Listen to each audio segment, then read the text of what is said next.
ரெண்டாவது புரட்சி என்பது வெண்மை புரட்சி.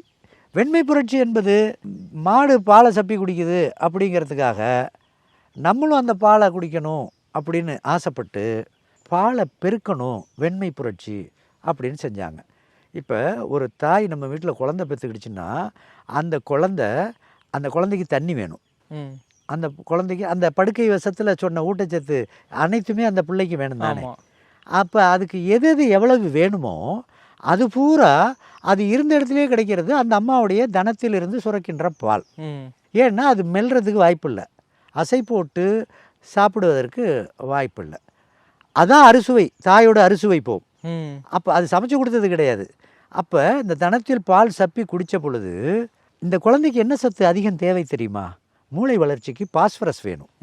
அது தாய்ப்பாலில் இருக்குது. இவருக்கு எலும்பு தேஞ்சு போச்சு. மருத்துவ உலகம் போன்ஸ் டென்சிட்டி பார்க்குது.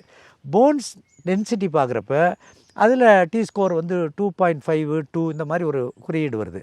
அதை மனசில் கொண்டுட்டு உங்களுக்கு கால்சியம் டிஃபிஷியன்சி, ஆஸ்ட்ரோபோரோசிஸ் வந்திருக்கு, எலும்பு போரையோடி போயிருக்கு அப்படின்னு சொல்லி அதற்கு அதிகம் கால்சியம் உள்ள ஒரு பொருளை எடுக்கிறாங்க. அதுக்கு பேர் மாட்டுப்பால். கண்ணு பிறந்த உடனே ஏந்திரிச்சு நின்று நடக்கும். அப்போ அந்த மாட்டுக்கு அதிகமாக தேவைப்படுறது கால்சியம். அதற்கான மருந்து அந்த மாட்டுடைய மடியிலிருந்து சுரக்கிற பால். அந்த கால்சியம் யாருக்கு நல்லது? கண்ணுக்குட்டிக்கு நல்லது. நம்ம ஏந்திரிச்ச உடனே நடப்போமா? நம்ம எவ்வளோ நாளில் நடக்கிறோம்? கிட்டத்தட்ட ஒரு வருஷம் ஆகுது.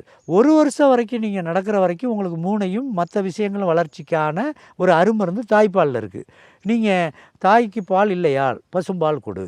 நல்ல மருத்துவ ஆய்வு கட்டுரைகள்லாம் நிறையா வந்துருச்சு உலக அளவில். இந்த மாட்டுப்பால்கள் தான் ஆட்டிசம் பேபிக்கு மூல காரணம், மூளை பிறழ்வுக்கு மூல காரணம். இது மாதிரி நிறைய ஆவணங்கள் எல்லாமே இருக்குது.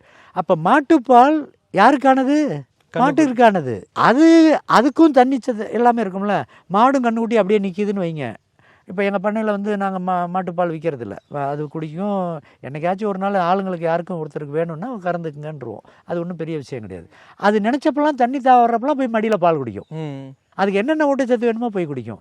அதை இழுத்து கட்டி வச்சுட்டு இவங்க கறந்து காப்பி குடிக்கிறது, தயிருக்கு திங்கிறது, பாலை காய்ச்சி காய்ச்சி குடிக்கிறது. இது அறிவுடைமை அல்ல.